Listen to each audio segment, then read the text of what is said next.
ku saita Authenticator a kowane exchanger ke bukata. Maybe kila Binance ne ko Bybit ko Bitget. Any exchanger dai suna bukatar Authenticator. So for this time already na je Play Store na yi downloading na Authenticator ga ta kungatar na shige ta. Here idan ka duba za ku ga babu komai ciki. So bari mu je cikin Bybit, zamu gwada da Bybit ne. The same procedure yadda ake adin Authenticator da Bybit ko Binance ko Bitget any exchanger dai.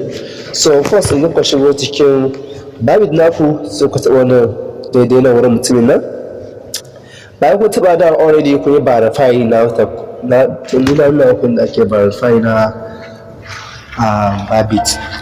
So bayan ku shigo ga inda aka sa security sai ku shiga security. Bayan ku shiga security, so here ga phone number email naku.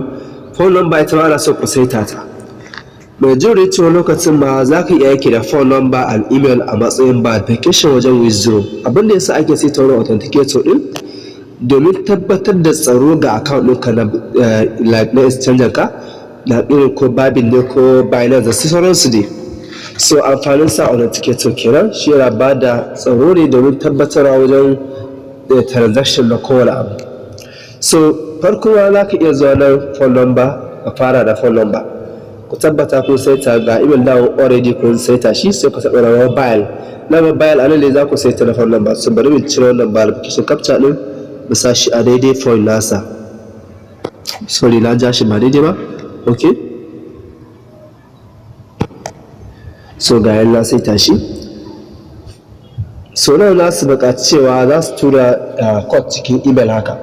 Domin so ga ya wuce. So anan zan sa number waya.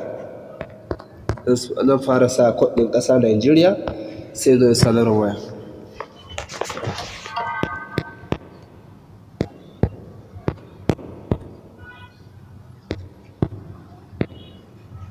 So ga shi na sa number waya sai in je confirm and receive code.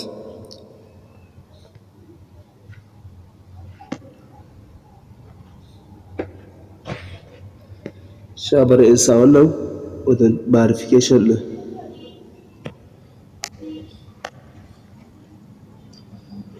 So yanzu za su tura code ciki.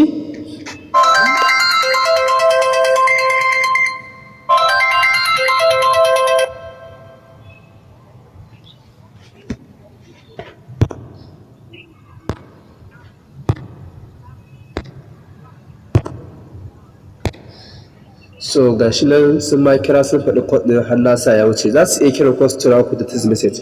Yanzu idan ku lura za ku ga shi lambar waya ta hau, nan ma email ya hau. So nan mai ga founding password shi kuma. Shi wannan founding password za ku sa shi ne ku create password mai kyau, nan ku confirm din shi, ku sa ya ku confirm shi, za su tura code. Amfani wannan idan za ku yi withdraw shi ba ana buƙatar a sa password a cikin sa.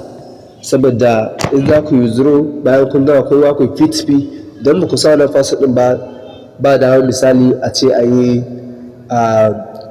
ku yi release na coins naku wanda za ku siyar. So shi ba mu saba, shi kowa dai zai iya sa shi can. So ga wanda ake bukata Google two factor authenticator, sai mu taba hannun mu kulla shi. Bayan mu kulla shi again za su ƙara tura code cikin email din namu 55. To sai continue.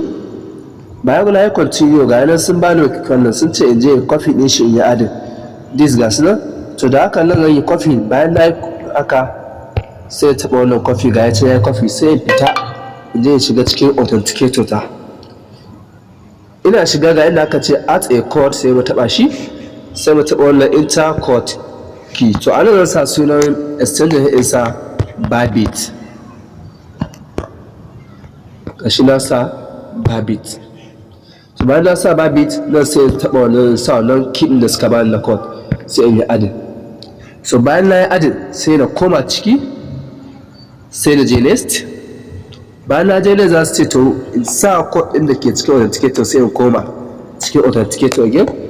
So bayan na koma ciki sai in danne shi haka. Bayan na danne sai in koma ciki sai in paste da kanshi. Shi kenan gashi na yi setting na saita Authenticator, gashi na kullu, gashi na ya kullu. So ta haka ne shafa wannan password Allah abubuwan ku tabbata da kun saita shi a cikin babit. Idan ka wannan kun riga da kun gama sai ta authenticator da duk wani abu da ake bukata requirement da ake bukata wajen data exchanger. To ta haka ne ake adin din wannan.